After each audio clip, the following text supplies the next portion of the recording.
Alright, बच्चों, चलो शुरू करते हैं. Today, we're going to talk about a topic that is, well, it's a double-edged sword.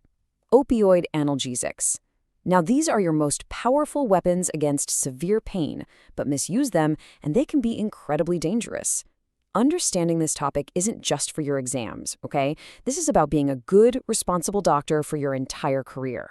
So, here is our plan for today. First, we'll get to know the opioid family, basically how we classify them. Then we'll dive deep into the big boss, morphine. It's a hero, but also a villain.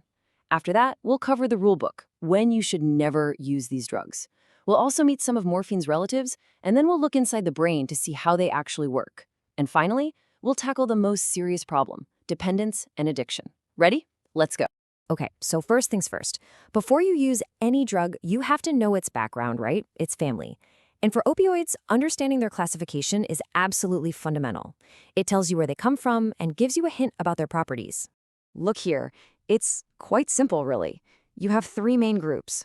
First, the natural ones. Straight from the opium poppy plant, morphine is the classic example.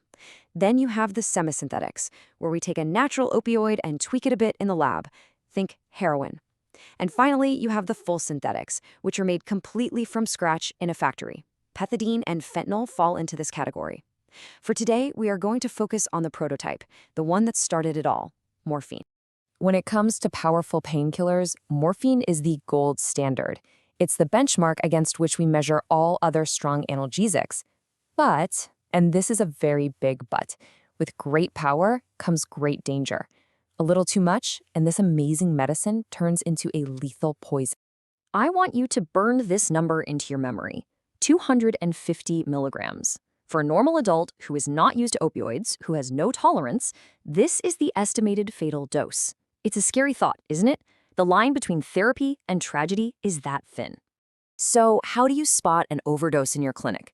You look for the classic triad. Remember this for your exams and for your life.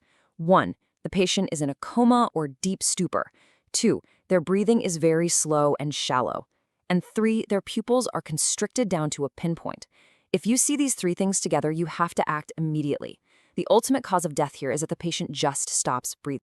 Okay, so a patient comes in with an overdose. What's your action plan? First and foremost, you have to secure their breathing. Positive pressure ventilation stat. Maintain their vitals, especially blood pressure. You might consider gastric lavage to wash out any unabsorbed drug, but the real magic bullet, the specific antidote, is naloxone. This drug is a pure antagonist. It kicks morphine off its receptors and can reverse the respiratory depression within minutes. It's a lifesaver, literally. Knowing how to treat an overdose is one thing, but being a great doctor means knowing how to prevent it, which brings us to contraindications. Think of these as the absolute no-go zones, the situations where giving morphine could be a fatal mistake.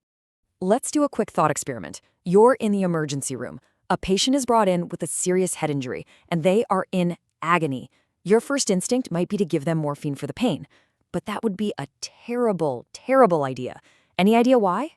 Here's why. In a head injury, morphine can increase the pressure inside the skull, which can be catastrophic. In a patient with asthma, morphine can cause bronchoconstriction and trigger a severe attack. It's an absolute contraindication. And of course, in anyone who already has breathing problems, it can just tip them over the edge. You also have to be extremely cautious with babies and the elderly. Their systems are much more sensitive to the respiratory depressant effects. Okay, so we know morphine pretty well now, but a good clinician knows their entire toolkit, not just one instrument. So let's meet a few of morphine's relatives and see how they compare. Just look at this table. If we take morphine as our standard, pethidine is much weaker, only about 1/10 as potent, and it doesn't last as long. But then look at fentanyl. My God, it is 80 to 100 times more potent than morphine. This is why it's so useful in anesthesia, but also why it's so incredibly dangerous on the street. The differences are massive. Let's just quickly compare pethidine and morphine because they are quite different. While morphine slows the heart rate, pethidine can actually cause tachycardia, a fast heart rate.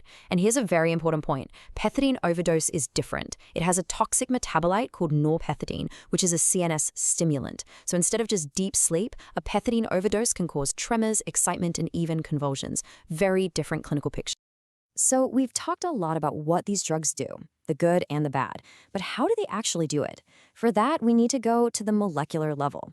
It's all about receptors. Think of it like a lock and key system inside our brain. Our neurons have these locks on their surface called opioid receptors. There are three main types you need to know: mu, kappa, and delta. Morphine's main target is the mu receptor. This is where it produces the powerful analgesia, but also the dangerous respiratory depression and the addictive euphoria. Kappa also gives analgesia but can cause dysphoria, a feeling of unease. Delta is also involved in pain relief. Different drugs have different affinities for these receptors, which is why their effects can vary so much. So, when the opioid key fits into the receptor lock, what happens inside the cell? Well, in simple terms, it does two main things. It stops calcium from entering the neuron and lets potassium leave. The net result is that the neuron becomes hyperpolarized. It's less likely to fire an electrical signal. Basically, it shuts down the pain pathway. The pain signal is blocked from ever reaching the brain. And now we must talk about the darkest aspect of long-term opioid use: the trap. It starts with tolerance, where you need more and more of the drug to get the same effect. And that leads to physical dependence and ultimately addiction. This is not just a side effect, it's a full-blown public health crisis. The textbooks are very clear on this. Morphine has a very high potential for producing addiction and dependence. And once the body's dependent, if you suddenly stop the drug, the person goes into withdrawal. And this withdrawal is associated with intense, desperate, drug-seeking behavior. And withdrawal is not a pleasant experience. It is pure misery. The patient will have tears, a running nose, constant yawning, and severe anxiety.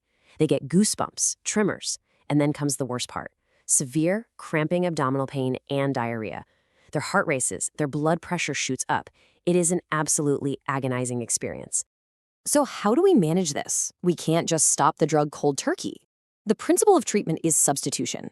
We replace a short-acting, highly euphoric opioid like morphine with a long-acting oral one like methadone. Methadone prevents the severe withdrawal symptoms but doesn't give the same high. Then, over a long period, the dose of methadone is very, very slowly reduced. And this brings us to the end, and to the central challenge for you as future doctors. On one side, you have a sacred duty to relieve your patient's pain and suffering. On the other side, you have an immense responsibility to not create an addict. You will have to walk this very fine line every day. It requires knowledge, it requires compassion, and it requires immense care. So I leave you with this question to think about. How will you walk this line? Thank you. Shallow, let's begin. You know, when we think about opioids, our mind usually jumps to powerful painkillers like morphine, right? We think of it like a simple on switch for pain relief. But what if I told you the story is much, much more interesting? There's a whole family of these drugs that act more like, well, like dimmer switches, or even like a master off switch for the whole system. Today, we're going to explore this clever and complex world. Trust me, it's going to change how you look at pain management. So here's the big challenge for us doctors. How do you give a patient really powerful pain relief, let's say after a major surgery, without exposing them to the full danger of a classic opioid? I'm talking about the biggest risk: respiratory depression. So the question becomes, can a single drug be a powerful painkiller and also have its own built-in safety switch? Can it be both? Well, as you're about to see, the answer is a definite yes. Okay, so let's get into our first category. We call them the agonist-antagonists. Now, I know the term sounds a bit complicated now, but just think of them as very, very clever keys. A full agonist, like morphine, is like a master key. It goes into the lock, which we call a receptor, and turns it all the way, unlocking a really powerful effect. But these clever keys, the agonist-antagonists, they fit into the very same lock, but they only turn it part way. So you get some pain relief, but not the full-blown effect, which, as you'll see, is a fantastic safety feature. Right, so our star player here is a drug called buprenorphine. And here's the crazy part. It's actually 25 times more potent than morphine. So you must be asking, how on earth can it be safer? Well, the secret is right there in the description. It's a partial agonist at the main opioid receptor, the mu receptor. This means it binds to that lock really, really tightly, but again, it only turns the key part way. So you get very good, long-lasting pain relief, which is great for things like cancer pain, but you don't get the full, dangerous side effects of a drug like morphine. Now, this partial action leads to an incredibly important safety feature. We call it the ceiling effect. Basically, what it means is that there's a limit, a ceiling, to the drug's effect. Once you reach a certain dose, giving more of the drug doesn't give you any more pain relief. And here's the crucial part. It also doesn't cause any more respiratory depression. That is its built-in safety switch. It just stops working beyond a certain point. This is the perfect analogy to understand it.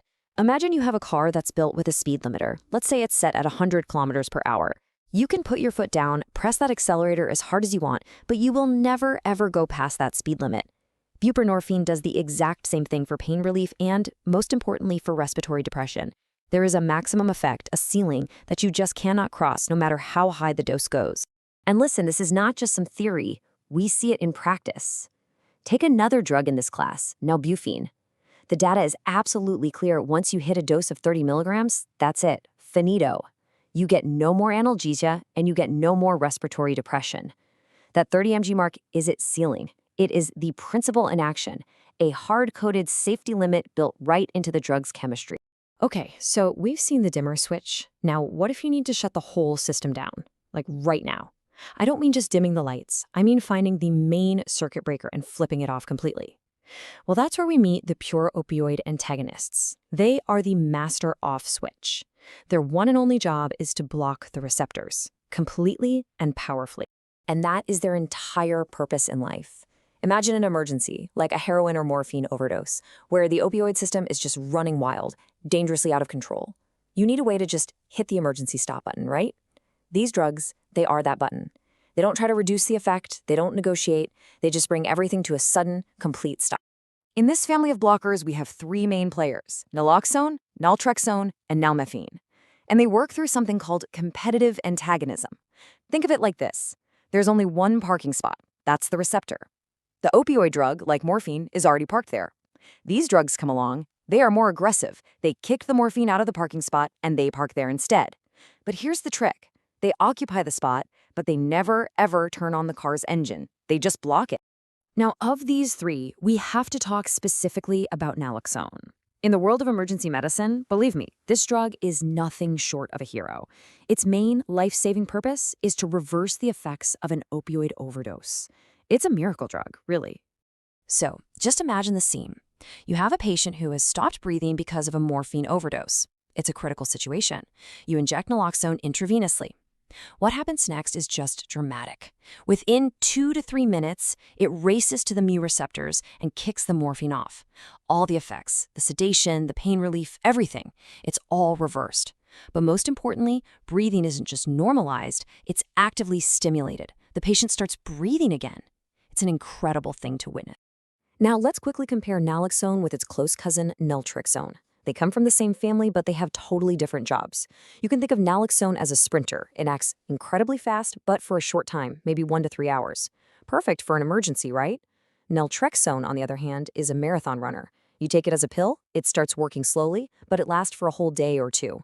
So it's useless in an overdose, but it's invaluable for long-term addiction therapy. It helps a former addict stay clean by blocking any pleasurable effects if they relapse. All of this should lead you to a very big, very fundamental question, shouldn't it?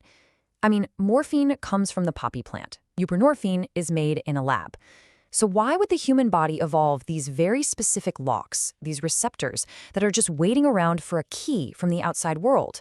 It doesn't really make sense. Unless the body already has its own keys. And guess what?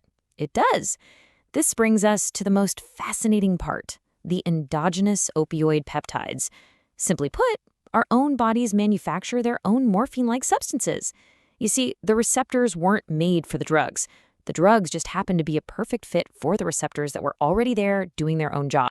And it's not just one type of internal key. Our body has a whole toolkit. The most famous ones are the beta endorphins. These are the chemicals behind that runner's high people talk about, and they prefer the same mu receptor that morphine loves. But we also have enkephalins and dynorphins, and they prefer different receptors, the delta and kappa receptors.